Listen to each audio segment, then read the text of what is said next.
us more about the Australian lifestyle. What's it like? So, Piera, you can also compare it to Italian lifestyle, right? As you are partially Italian. Partially.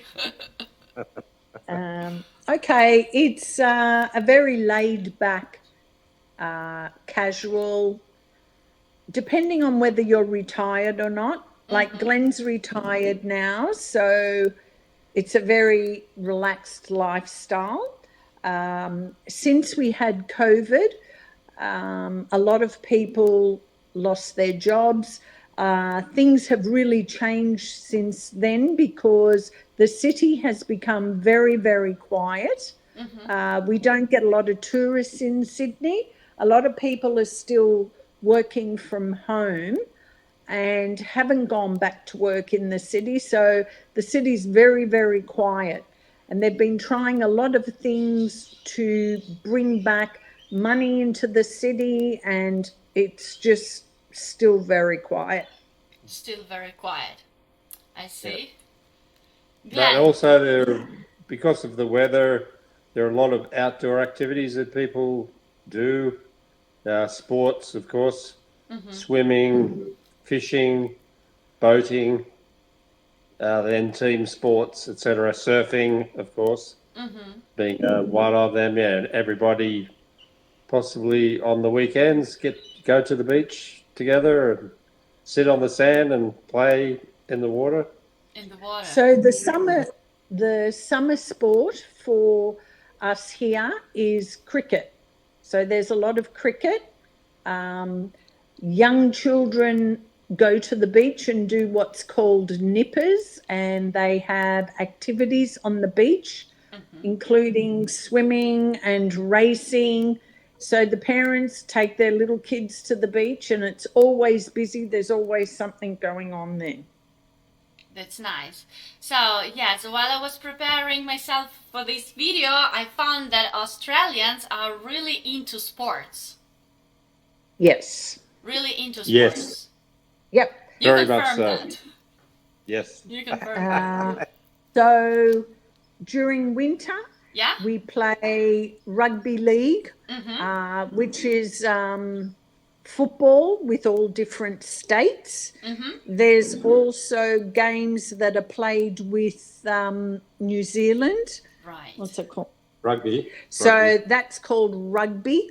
There's the AFL in Melbourne, which is another winter sport. There's also car racing throughout the different states. So there's a lot of sporting things throughout the whole year, depending on the season. We also have soccer. A lot of school children play soccer. Glenn used to be a coach and used to coach James from when he was 6 years old. 6 years old. I see. Yeah. So I've been checking some information about Australia, up-to-date information for those who would like to move to Australia.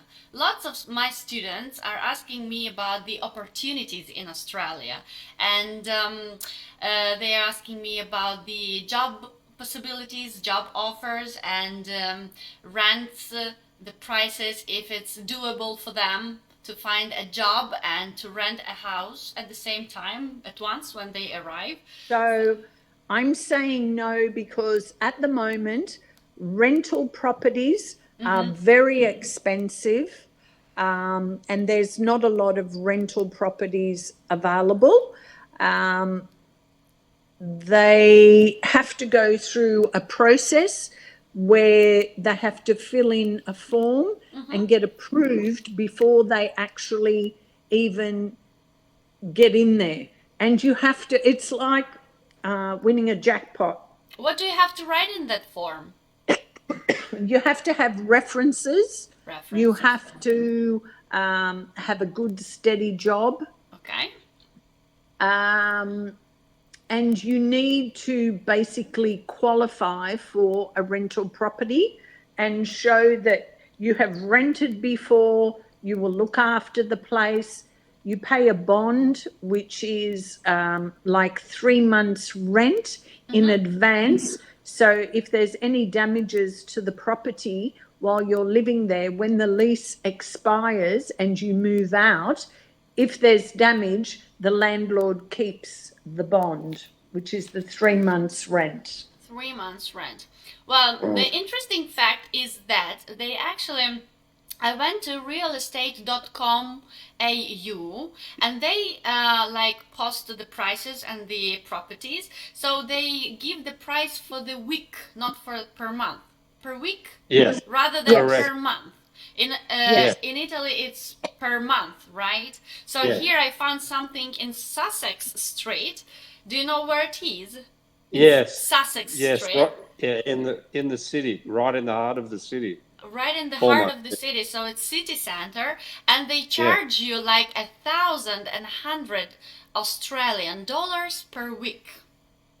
Correct. What they offer you is they offer you these apartment, furnished apartment with great view, and actually I found that the building has a gym.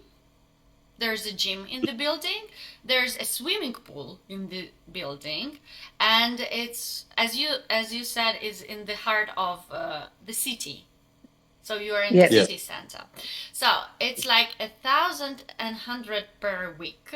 Per month it's going to be 4,400 Australian dollars. Australian dollars per month. Yeah. What about utilities? Are they included? With those, possibly, except, let me think, gas and electricity, yes. You pay your own gas and electricity, and the rest is included. But it can vary. So the apartment you would be talking about that you've looked up would be a very exclusive apartment, and I don't know how many would be available and what part of the city it would be in. Sussex Street is sort of in the middle of the city. So it depends also, again, where you work, if you would have to take transport to get to work. But if you live in the city, in Sussex Street, you would save money on transport. You could just walk to work. Because the least expensive apartment that I found in Kent Street, I suppose it's somewhere downtown as well. Kent Street. Yes, also downtown. Yes, it's $850 dollars per week. It's the least expensive what I found in the city center.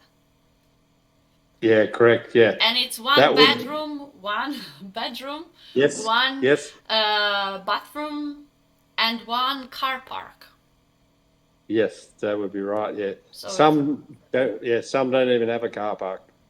So if you've got a car, there's no parking in the city, and to go into a parking station costs a lot of money, and it's very expensive. Even to have a night out, you have to pay for parking. Depending on where you go, they're situated all throughout the city. If you want to go to the Opera House, you can park underneath the Opera House. And it's normally about $50 to park in the Opera House for a few hours one night. Oh my God. Pretty expensive. It's expensive at the moment, yes, definitely. So yes, utilities, maybe $300 to $400 a month as well, if you're looking at electricity and gas. So that's extra on top of that. Extra if top you of live, yeah. So you would have to have a very high-paid job to be able to pay your rent and live and have other expenses for groceries, your own clothing, shoes. You'd have to be in a pretty high job to be able to afford rent like that. Exactly. So I was looking for jobs in Australia. Along with the rents, I thought, I'm so curious about the salary they offer. And what I found is, for example, Virgin Active Active Cafe Assistant. Virgin Active is the gym, right? Yes. Yes. So they offer you $29 an hour. So my question is it the average salary? $29 an hour. More or less. I think the average, I've tried working this out before. Yeah, the average salary, an annual salary would be like 60,000 per year. 60,000 per year. Okay. Yeah, $60,000. Yeah.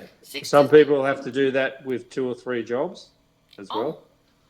Of course. Depending what skill you have. If you are a health professional or a corporate HR person, IT person, something like that, that sort of management level skill set, you can get the job easily enough, or they're looking after people.